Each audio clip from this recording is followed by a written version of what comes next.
नजरीन, पाकिस्तानी सियासत घंटों के हिसाब से तब्दील हो रही है। हर घंटे बाद एक नई खबर सामने आ जाती है और इस वक्त जो सिंध हाउस है वो खबरों का मरकज बना हुआ है। और इस वक्त वहां से सबसे बड़ी खबर यह आई है कि पीटीआई के जो मुनहरिफ अरकान हैं जिन्हें वहां पर रखा गया था, अब उन्हें वहां से निकाल कर किसी नामालूम मुकाम के ऊपर मुंतकिल कर दिया गया। और ये जो इतलात है वो सिविल इंटेलिजेंस ने दी है वज़ीर आज़म इमरान खान को, क्योंकि हुकूमत ये कोशिश कर रही है कि इन अरकान को किसी तरीके से वापस लाया जाए और तरीके अदम एतमाद को नाकाम बनाया जाए। जबकि दूसरी तरफ अपोजिशन जो है वो फुल जोर लगा रही है और ये कोशिश कर रही है कि तहरीके अदम एतमाद को हर सूरत में कामयाब किया जाए और ये जो पीटीआई के मुनहरिफ अरकान हैं इनको सिक्योर किया जाए, इनको सिक्योरिटी जो है वो दी जाए। तो अब इंटेलिजेंस, सिविल इंटेलिजेंस की ये इतलात नाज़रीन सामने आई जो कि आपके साथ शेयर कर रहा हूँ कि उन्होंने ये रिपोर्ट पेश की है वज़ीर आज़म को कि पीटीआई के जो मुनहरिफ अरकान जो सिंध हाउस में बैठे थे उन्हें वहां से किसी नामालूम मुकाम के ऊपर मुंतकिल किया गया है।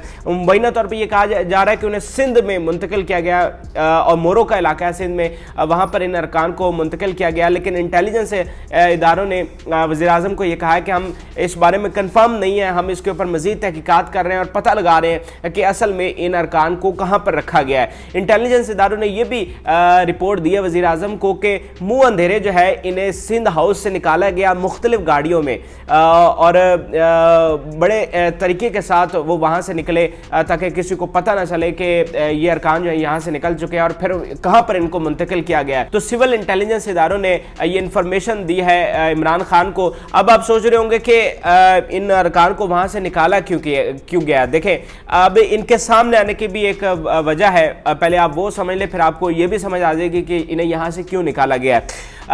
जब हुकूमत को पता चल गया था कि उनके अरकान जो है वो मुनहरिफ हो चुके हैं, आपने देखा होगा कि वज़ीर आज़म ने एक दिन पहले ये तकरीर की थी कि सिंध हाउस है जो इस्लामाबाद में, वहाँ पर नोटों की बोरियाँ खुली हुई हैं और वहाँ पर लोगों के ज़मीर ख़रीदे जा रहे हैं। तो उन्हें पता चल गया था कि हमारे अरकान जो हैं वो वहाँ सिंध हाउस में बैठे हैं। तो ज़रा ये कह रहे हैं कि हुकूमत ये प्लान कर रही थी कि वहाँ पर ऑपरेशन किया जाए, क्योंकि हुकूमत ये कह रही थी कि हमारे अरकान असम्बली को अगवा किया गया है। तो जब वहाँ पर ऑपरेशन किया जाता और ये अरकान जो है ये वहाँ से बरामद होते तो हुकूमत का बयानिया जो है वो सच साबित हो जाता कि वाकईतन इन्हें जो है वो अगवा करके वहाँ पर रखा गया है। तो इस स्ट्रेटजी को काउंटर किया है अपोजिशन ने और जब उन्हें पता चल गया कि अब हुकूमत जो है वो ऑपरेशन करने वाली है तो उन्होंने खुद ही अपने जो अरकान उनके साथ मिले थे उनको सामने टीवी पर लेकर आया ताकि उनकी इस स्ट्रेटजी को जो है वो नाकाम बनाया जा सके। अब दोबारा से वो सामने तो आ गए, लेकिन हुकूमत फिर भी किसी ऑपरेशन की जो है वो तैयारी कर रही थी, इसलिए इन्हें वहां से निकाला गया। क्योंकि इमरान खान के बारे में अब ये कहा जा रहा है कि वो आखिरी गेंद तक लड़ेंगे, वो पीछे नहीं हटेंगे। बेशक अरकान उनके मुखालिफ सामने आ गए, लेकिन इस तरह से वो हुकूमत छोड़ने वाले नहीं है। तो ये कशीदगी जो है वो बढ़ती जा रही है। अब देखेंगे सिंध में इस वक्त गवर्नर राज लगाने की तैयारी हो रही है।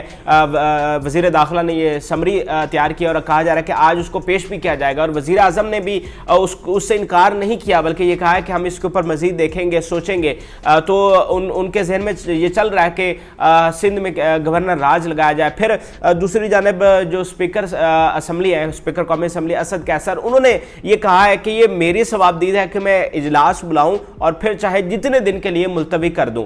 तो ये दो चीजें इस बात का वाज़ेह इशारा है कि हुकूमत पीछे हटती हुई नजर नहीं आ रही, बल्कि वो मजीद आगे बढ़ रही है। और एक तो टीवी के ऊपर जारहाना तरीके से इसको काउंटर किया जा रहा है। आपने देखा कल शहबाज गिल ने जो है वो किस तरह की जुबान इस्तेमाल की, जो तमाम वफाकी वजीर है उनकी मुलाकात हुई और फिर ऐसा लग रहा है कि वज़ीर आज़म ने उनको ये लाइन दी है कि अब ये सख्त लाइन जो है वो इस्तेमाल करें, ये छोड़कर जा रहे हैं, इनको मीडिया के ऊपर एक्सपोज करें, इनको बदनाम करें। और फिर दूसरी तरफ जो है वो जो हुकूमती मशीनरी है उसको भी बरोकार लाते हुए इस तरीके अदम एतमाद को नाकाम बनाने की हर कोशिश की जा रही है। और अब बड़ी खबर यह है कि सिंध हाउस में जो पीटीआई के मुनहरिफ अरकान बैठे थे अब उन्हें वहाँ से निकाला गया और सिविल इंटेलिजेंस के इदारों ने ये इतला दी है कि उन्हें ऐसा लगता है कि उन्हें सिंध में मोरो के इलाके में मुंतकिल किया गया, लेकिन वो इस हवाले से तहकीकात कर रहे हैं। और जब उन्हें मुकम्मल इसका पता चल जाएगा तो फिर जो रिपोर्ट है वो वज़ीर आज़म इमरान खान को पेश की जाएगी और उसके मुताबिक फिर जो है वो आगे अपना लाहेअमल बनाएंगे। बहरहाल